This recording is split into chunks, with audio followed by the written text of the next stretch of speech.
Shalom and welcome to 2 Minutes of Torah. This year is entitled Daf Yomi Chulin Chaf Hey, a most unique Rambam regarding the laws of Kailim. So Tumat Kailim is something that's a bit foreign to us. We're going to have to be prepared, and Yetz Hashem, speedily in our days we'll have the Mikdash back, we'll have Tumat Tahara again, and we will not be able to enter the Mikdash in a state of Tum'ah. And we have to know which Kailim are Tamei, which ones are not Tamei. It's going to bring about a whole new world.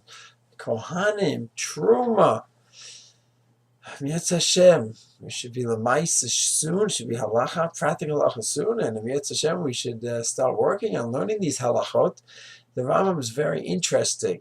While the Gemara in Chulin Chafei talks about different kinds of Kailim, objects that are considered Tumah, so the Rambam writes that there are 7 types of Kailim that are Tamei. You have a Kli that's made from metal, wood, ceramic, begadim, cloth, sak, and he lists 7 altogether. And then he goes on, many programs discussing the details. But what's fascinating, and besides just the details of the halachot of which Kailim, utensils are tamei or not, is his introduction. The Rambam was called the koteret. He introduces all of his mitzvot.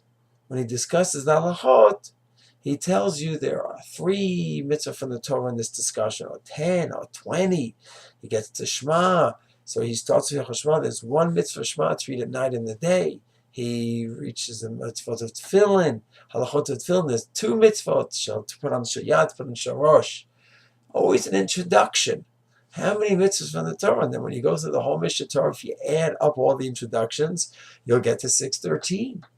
So in the laws of Kailim, what do we find?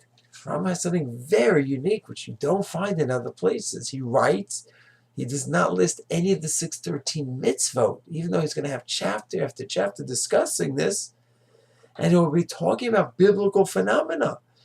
He's going to tell us which Kailim are tamei from the Torah law, and he writes in his introduction, known as the Koteret, Inyan Elu Halachot, the topic of these halachot that we're about to discuss, Leida, to know Kailim shemekablim Tumah, to know which objects are mekabel Tumah, Mikol Elu hatumot v'Kailim she'einu metamim v'Keitzim metamim tamamim, and the objects that are not tamei. And we'll get into the details in the following chapters about Tumah Tahara, but there is no mitzvah from the Torah, which is very, very unique. So you always have an introduction from the Rambam to his halachot, telling you how many mitzvah from the Torah, positive mitzvahs and negative lotas are in the following mitzvot. And here he doesn't have, he just says, there's an inyan to know the different categories of Kailim. In Yetz Hashem, this will be halacha l'maaseh, practical halacha. Speedily in our days, we'll have to learn the halachot of Tumah, Tahara, and how it affects us going to the Mikdash, etc. Shalom.